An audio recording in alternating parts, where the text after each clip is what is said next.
Welcome into a Week 2 edition of the Varsity 4 podcast. Justin, Barney, Sponge Franklin.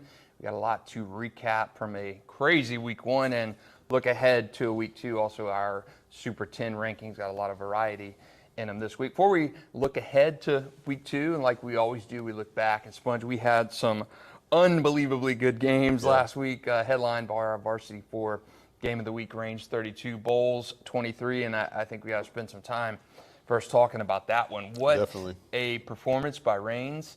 I thought all around that game could have been a running clock type of game with how Raines played. Dude, Raines. Impressed with the Vikings and Donovan Maslin? 100%. Like, and I didn't, not that I short-sighted. Definitely, I think we both thought Bolles was going to win. Right. And I think what we thought was coaching was going to maybe overtake, was going to be the over factor that was going to, get it done. Because there was still some unknowns with Raines. Right. But the offense, TJ Cole, those receiving core, like they got the running game going in the second half.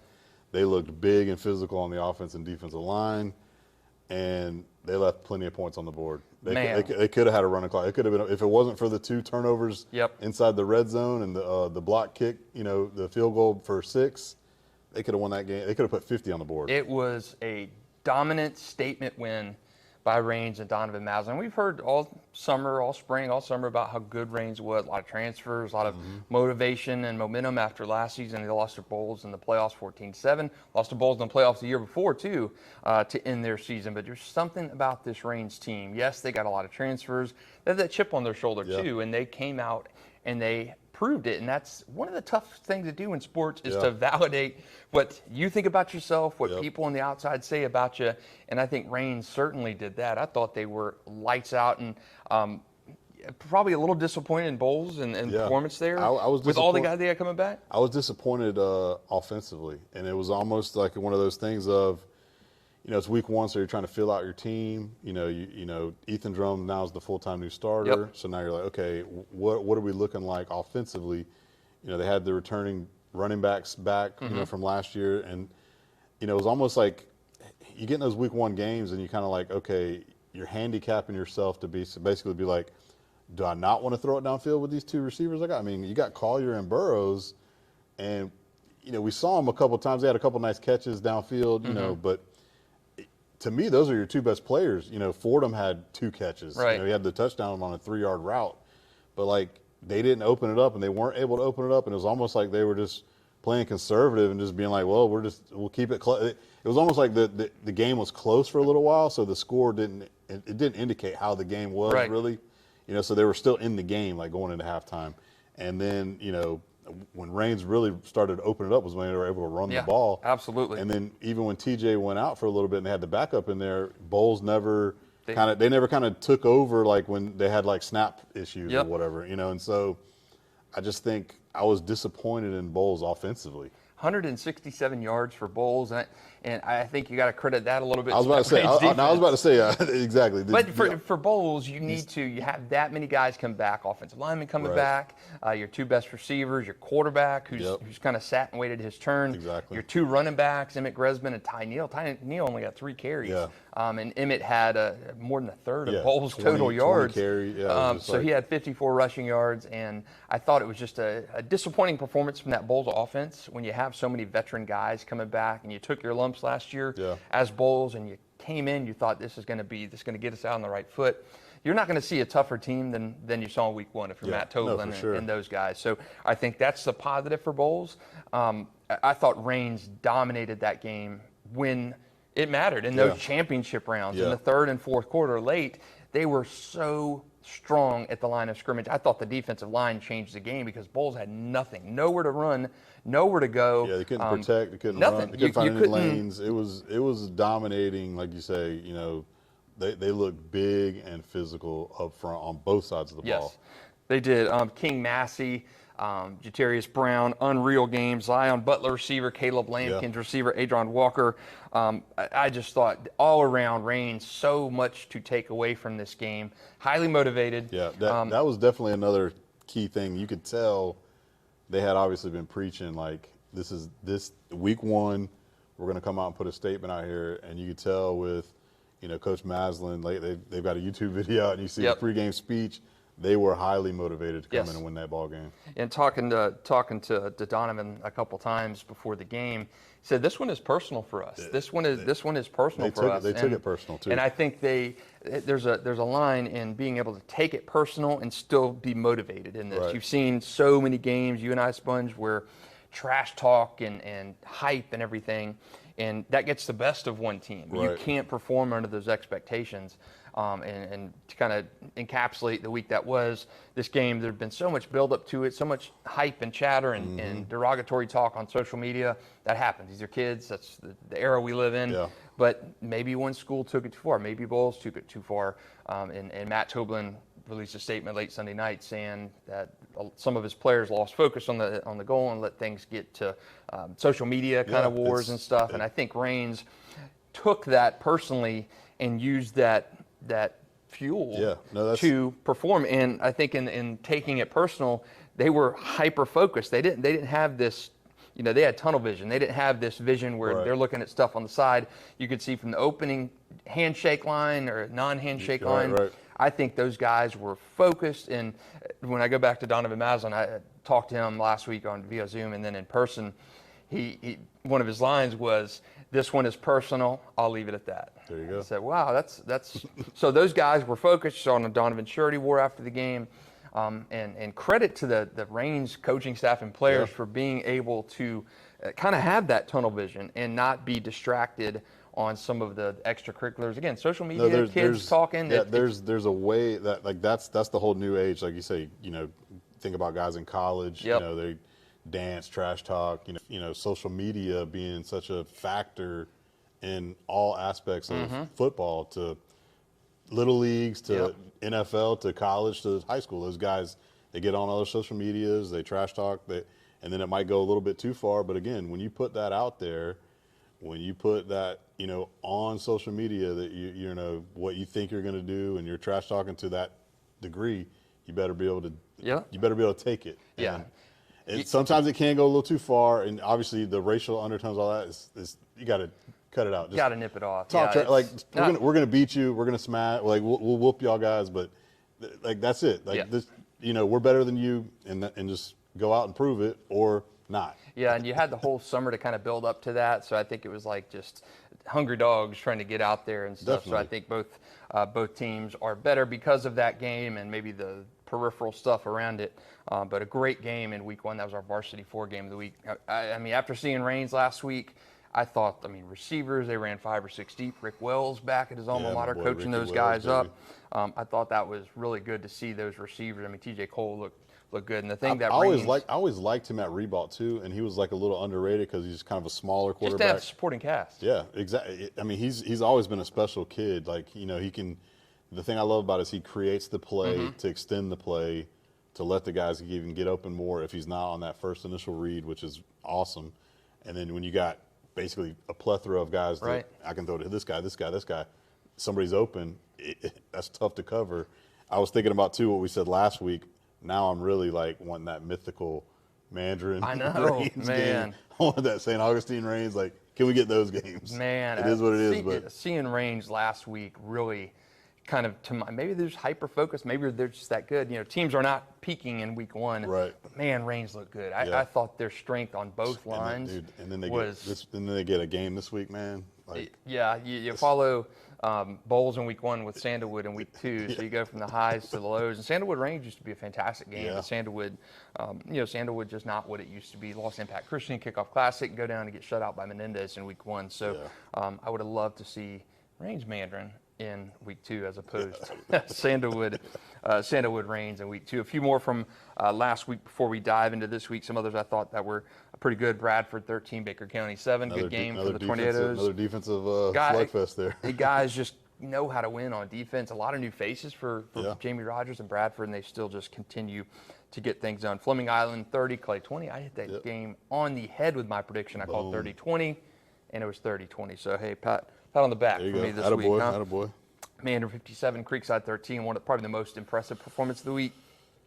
for a few things. Creekside can score. Yeah. Creekside's known for scoring offense. They got a lot of talent coming back, and they barely scored against Mandarin. And I had more questions about Mandarin on the defensive side of the ball. You basically had to replace your entire secondary, Right. With the exception of Drake Stubbs. Tremel Jones missed 2 passes. Yeah, 2 balls hit the ground. 2 last week, 15 to 17, perfect passer rating, 3 touchdowns, none of them to Jamie French, which is impressive because Jamie still had a great game for like a buck 40. But Bryson Wright, the freshman we've talked about, 2 touchdowns in his first varsity game. I said it on the broadcast last week. In the class of 2028, I think Bryson Wright and Asher Gatto are going to be the 2 top 2028 guys in the entire state of Florida. Yeah, I definitely. Asher had an unbelievable game at Bolles. Yeah, I think those he's two a guys, freshman. I think those 2 guys are in the 9th grade. He's a freshman. Is wild. And I do think we're going to have 2 5-stars in the class of 28 with Bryson and Asher. I'm so impressed with both of those guys. I think Asher, once he kind of grows into his body and the speed of the varsity game, I mean, 10 tackles, 5 tackles for loss last week against Rains, and Bryson is going to be just fantastic. His half-brother Miles Simmons played at St. Augustine, receiver, very good. I covered Bryson's dad, Colby, at St. Augustine, was a powerful defensive lineman. So really cool to see those guys and that lineage coming through. Man, Mandarin is as advertised. If they can play like that on defense in the ground game too. Yeah, no, they had over 200 yards rushing. Like their balance, you replaced your running back. That's too. what I'm saying. It's almost like running back by committee too. They don't have they've got like 3 or 4 guys they roll in there. So yeah, if you get that kind of if you can run the ball, obviously you'll be able to run it because they're so worried about that pass. And if obviously Tremel, he's a super hyper target. He's going to be on target most of the game. So anytime you have that type of balance, you can forget about it. They're going to score 50 every week. Yeah. And so I thought putting up 57 on Creekside expected with that offensive number. Right. The defensive side for me was you would have impressive. thought maybe it was going to be a 50 to 20 game. Yeah, 50 exactly. 57, 20, 30, But that game was never. Defensively, it was over before it even started. Never in doubt. And that was personal to them. We mentioned last week, those guys are 0 for 3 against Creekside in their career. Tremel, the Jamie guys, had never beaten Creekside until last week. So a really good game from them. Niche 24, Ponte Vedra 7, Battle of the Bridge goes to the Panthers. Second year in a row, 3rd time in 4 years. So Colin Drafts and company certainly changing the narrative in that series. Yeah, I felt like Nice took that personal. Like absolutely. They wanted that win, and they showed that fire too after it was over with. So Ponte Vedra was ranked number 10th for me last week, and they're gone this week. But Joe Miracle III, his dad was an excellent quarterback back in the day at Inglewood, played for the Jacksonville Sharks. But Joe Miracle III on defense was probably the defensive player of the game for Nice last week. So 2 in a row for Nice over Ponte Vedra. That is always a great rivalry if you've never been to that game. So Fletcher 42, Rebalt 0. A little surprised with that Fletcher offense with a young offense, but Rebalt in a transitional season for Coach Mike Hunter. But Rebalt, to me, I can't judge Rebalt because you don't have a school right now. You don't have home field. Rebalt's rebuilding the entire campus. So you're playing you're a road warrior. All 10 weeks this season. So that's crazy. you got to give Rebalt a little bit of grace, and you got to grade them on a curve. St. Augustine 42, Palaca 6. About what we expected. That game in week 1 this year, as opposed to usually being in week 11. St. August won 11 games in that series. Second longest running rivalry in the state by just 1 year to Hardy DeSoto and Arcadia. It's just a crazy good performance by St. Augustine. They're going to be a tough one to watch. Trinity Christian 21, Ed White 18. Good performance by the Conquerors. I picked them to lose that game. They like I say, they're super young, and when you start 2 young quarterbacks like that, you lean heavy on the ground game. It was rainy over there on the west side. It was so sloppy.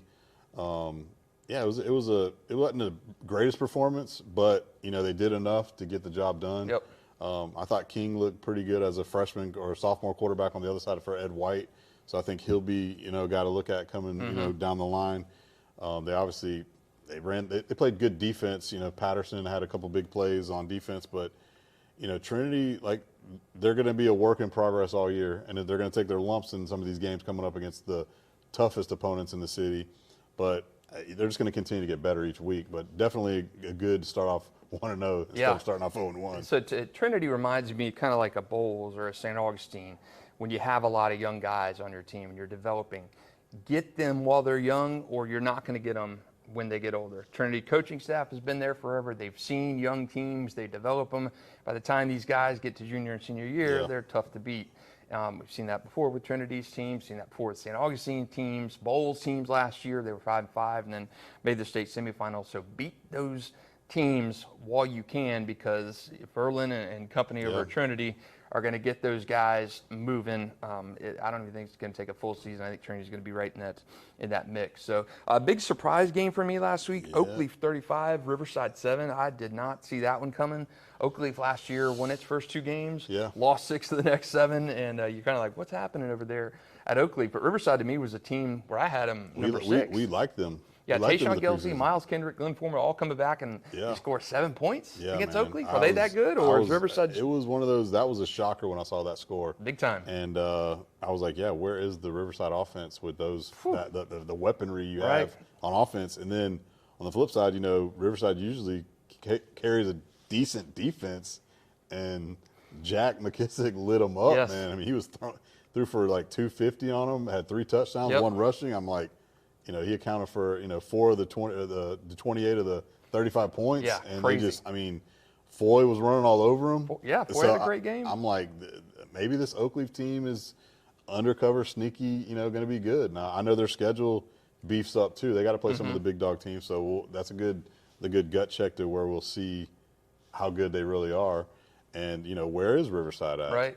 So that's to me that was the surprise of week 1. Definitely. Because the expectations for me on Riverside were pretty great. I mean, I'm thinking you're a 9-3 team from last year.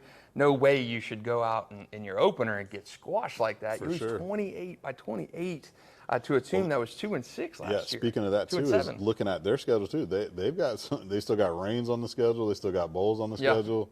I think they're playing St. Augustine too. Yep. So that's 4 losses in my opinion now. Yeah. So Oakleaf was 3-6 last year, not 2-7. Oakleaf started 2-0 and then lost 6. I think they lost to Bolles, I think, was their first loss. They were ranked by Super 10 and then they weren't. So they struggled with that consistency. First year coaching staff and stuff, but Christopher Foy's a good coach. We saw what he's done at Jackson.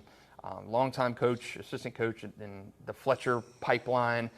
So he's done well wherever he's been, and the fact that he just took a year, Oakleaf's going to be good. Maybe a sleeping giant kind of team. No, I mean, it's I like Foy as a person, as a coach. I think he gets the best of his players, and I think Oakleaf's going to be a contender. That brings us to our talk about any others last week that stuck out to you.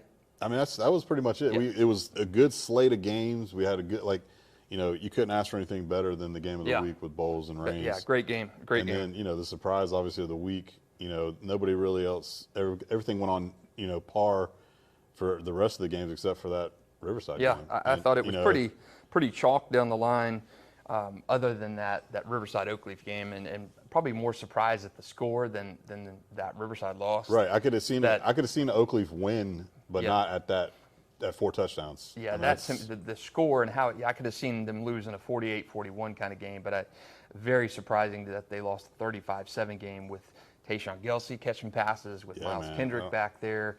Your quarterback is back. So a little bit of a kind of a reality check for Riverside.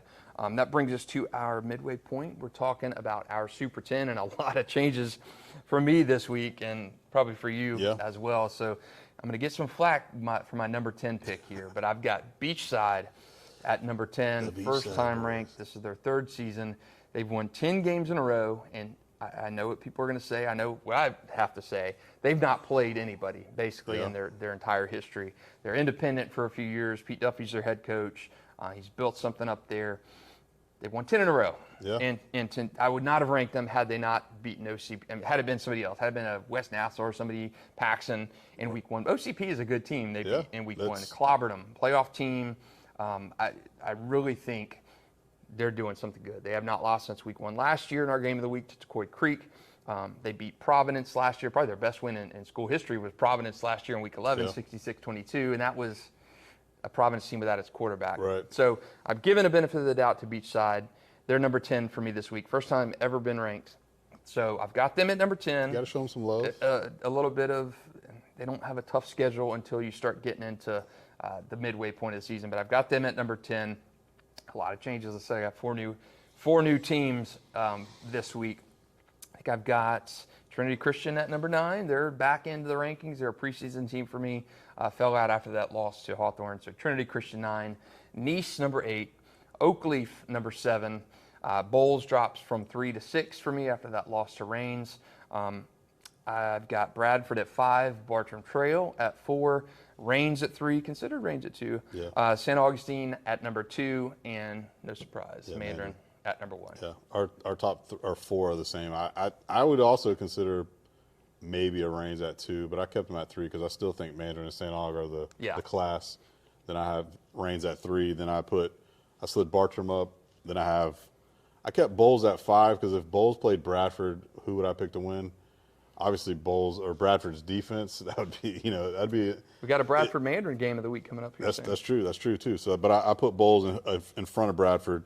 Then I've got Oakleaf at 7, and then I've got I got Trinity at 8, and then I got Nice, and I kept Riverside at 10. Ooh, just because I'm like, I had high hopes on them, high expectations. So where'd you have them last week? I had them at like 5, I think it was. Man. So like, Now, I was drinking the Kool-Aid. I was on the stars. Now I know people all the time get a little confused when we have our Super 10 teams, and you're like, hey, this team beat this team. They should swap places. Never works that way. In college football, it doesn't work that way here. You gotta go with your gut, and I think Riverside's still probably in that top 12 or 13 mix. Yeah. But here's the thing. If it was Riverside losing to, if Riverside was playing Beachside this Friday, I know who you would pick. But probably. But again, that's what I'm saying. You can have that argument that like, hey, Beachside's won 10 games in a row. Riverside, you just got whooped. Bye. Yeah. And slot them in. A team that was a 3-win team last year. You lost by 28 points. I don't know. It's good for debate. Good for debate. But guess what? It's week 1. You know what I'm saying? So True. It's going to play itself out. Like Beachside, they might run the table again and go 10-0. On the year, and you're like, this is a pretty good new upcoming team. Riverside, like I said, I just told you, like I already think they got 3 or 4 more losses. So you lose those games, you're definitely going to be out of my 10. Yeah. But you had them high. I get that. Yeah. I get the sentiment there for sure. But yeah, our rankings don't change. If Oakleaf doesn't automatically take Riverside's spot, or Rains doesn't automatically take. So it's just kind of the variability. You see, I've gotten that question 100 times over the years in doing the rankings. Like, hey, this team beat so and so. Why are they not? Yeah. It doesn't work that way. It does. If Appalachian State beats Michigan, they don't automatically go to number 2. Yeah. So we saw that years ago. Yeah, you just don't. It doesn't work that way. But yeah, I have no qualms with Riverside staying in. 28-point loss to an unranked team. Whew. Tough to. I think Oakleaf was ranked number 11 though. Yeah, that's true. Oakleaf was on my bubble team. They were Fleming. Oakleaf, Fletcher, Nice. Those guys were kind of on my periphery right there at the back end. So, Same. Yeah, and how about my upset pick last week? Hey, did I call it or not? You Zarephath over Episcopal. Zarephath up 34-14. 7 minutes to go in that game. They postponed the rest of it because it was scrapped by rain. So 7 minutes to go. They're going to make them play the last 7 minutes. So supposedly there's still 7 minutes left to go in that game. They're going to play on September 3rd. Yeah, I saw that. But Zarephath's a sleeper team for me. I like Jordan Durham. I like Ivory at the coach over there. This is their best team. That Episcopal win was their best win in their program history. Jordan Durham's a sleeper quarterback for me. I like him. HJ's little brother, and man, he is not a little brother anymore. He looks like a true quarterback. So some games this week to watch out for. So no variation on our top 4 teams in our Super 10. So this week, a few games, not as good of a week as it was. Your games this week, you like? We got pretty much a lot of them. I know we have 4 that we kind of locked in on. And, obviously the game of the week is Ponte Vedra at Bartram. Yep. That it lost a little bit of its sexy since Ponte Vedra didn't win. Right. To have 2 1-0 teams in the game, but it's still a classic. St. Johns County, rivalry. So I still like Bartram, and I love their. We talked about their offensive line. They had a team that Sumner. Yeah. Where they walloped them. Sumner was a good team. Yeah. Regional finals last year. Lost to Plant in 4M. So that's what I'm saying. They handled them with no problem. I think I want to see more of this Bartram team as the season goes on, just because who knows, they can be, if Weatherly can really take that step, we know that the offensive line, they're going to lean on that. So the ground game is going to be good. Defensively, sometimes that's always been one of their question marks. So I think they handled Ponte Vedra was kind of surprisingly they didn't play well against Nice. I thought the offense for Ponte Vedra was a little bit lacking. Only get 7, rivalry game, and Ponte Vedra is still a good team. Nice has won 2 in a row, beat them last year for district championship. So I don't think anything bad for Ponte Vedra, but they are 2-12 against Bartram all time in this series. Bartram with about a decade head start on them and from a school perspective. So a little bit unfair there. But I like that one. Bolles and Trinity, another one of our games this week. I think Bolles is going to be on the bounce back mission after last week. I think Trinity may be a little too much from the bite off early on, but Trinity again, get Trinity while you can. Last year's game, Bolles, Trinity outgained Bolles.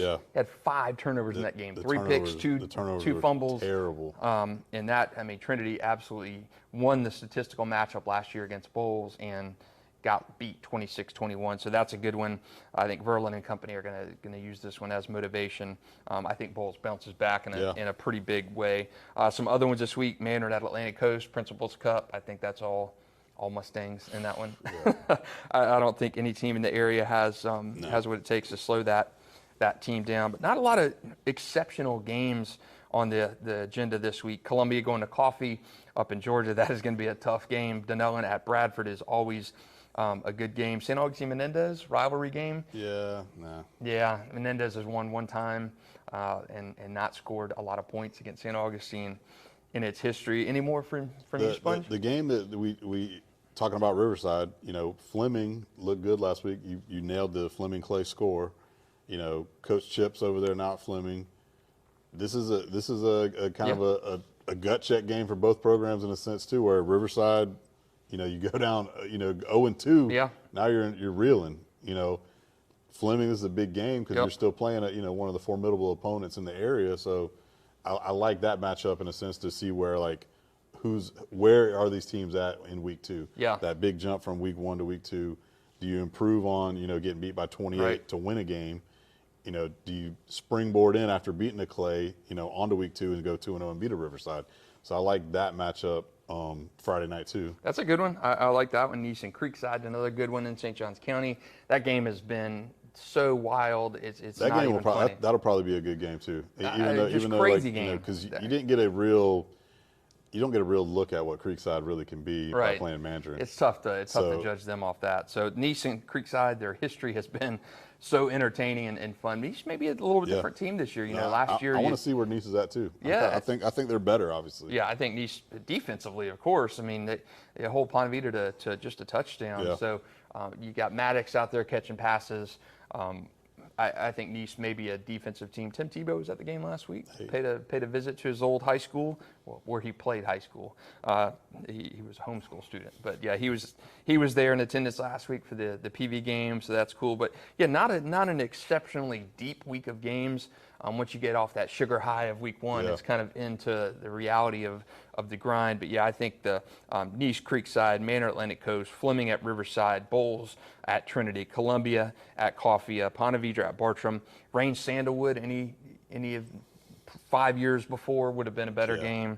But I think that traditional sexy matchup is a little bit lost quite a bit of luster. Sandalwood's just not the same program. They don't have the bodies they used to have. New coaching staff, but yeah, it's a little bit different at Sandalwood. 10 years ago, they were playing in a primetime game on ESPN, and now they're in running that clock. Yeah, now they're in that perpetual rebuild. But that'll do it for a week 2 edition of the Varsity 4 podcast. We'll come to you next week, and man, I can't believe these weeks get going by so quick. It's like a quarter of the way all of a sudden. Yeah, it's crazy. After we get into week 3, we're like, man, we're getting here pretty quickly. So we got the Varsity 4 game of the week will be Ponte Vedra at Bartram on Friday night. Jamal St. Cyr and I have a pregame show that'll take you right into our game coverage. Great stuff last week. Yeah, cool seeing a Rains Bolles game. First one I've actually been able to watch from start to finish since the Rains Bolles playoff game back in 2016. Mac Jones' final game at Bolles. H.J. Durham's game 60-20. So that's a final Bolles Rains game I'd seen in person, so it was really cool to see that from start to finish last week. Man, Donovan Mazin has got a special crew this year. We talked about teams that could win state championships. I still think we're pretty set on those teams. Yeah, those are who could do it. The same teams that we talked about a couple weeks before the season. I think are still Yep. the same teams. And I feel like those teams are going to be the ones that we talk about as the season goes on. Right now, I don't see anybody else creeping up into that spot to where, this team, maybe as the season goes on, we'll see a team develop, and then, we'll see. But I think the top 4 teams are the top 4 teams for a reason. Yeah, I agree with you. For Justin, Barney, Sponge Franklin, we're wrapping up on a Varsity 4 podcast. We will check in with you next week. It's all or nothing, no in between. So let me tell you what that really means.